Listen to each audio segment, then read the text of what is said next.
Now, the war in Sudan that began a year ago between the country's military and the notorious Rapid Support Forces marks 1 year today. Right, the war in the country has scaled thousands, forced 8 million people to flee their homes to safer areas inside Sudan or to neighboring countries as well. But the precarious conditions and lack of aid, it's pushing Sudan to the edge of famine. Take a look at our next report for more details on this. Mohammed Ismail fled the war in Sudan for Egypt.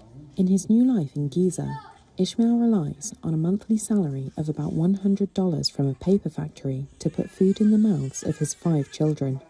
But he says it's more important for his family to be safe. We are not looking at the economic situation right now. We're more concerned with the safety aspect.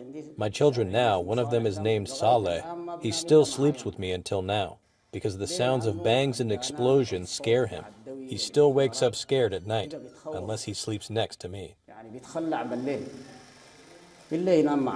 A year of war between Sudan's army and the paramilitary Rapid Support Forces has driven more than 8.5 million people from their homes. It is the world's largest displacement crisis, which has uprooted families multiple times and pushed millions into extreme hunger. Some of the displaced, like Mohammed Ismail, have escaped Sudan to neighbouring countries with economic and security problems of their own.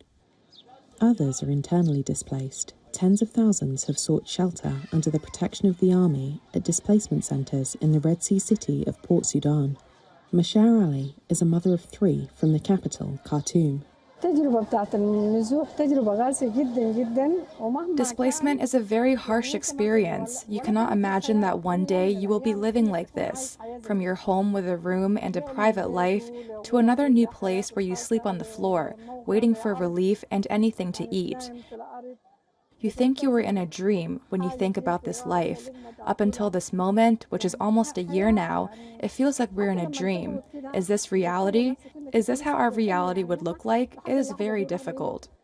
Sudan's war erupted on April 15th, 2023, over a planned political transition under which the army and the RSF were competing to protect their interests.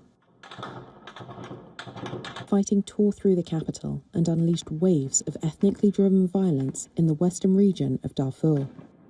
Thousands of civilians have been killed, although death toll estimates are highly uncertain, and both sides have been accused of committing war crimes. The United States on Sunday will announce an additional $100 million in aid to support the conflict in Sudan, according to a statement seen by Reuters. Washington's announcement of further assistance comes ahead of a humanitarian conference in France on April 15th. The US has urged partners around the world to put greater priority on the conflict in Sudan and step up with further funding at the conference.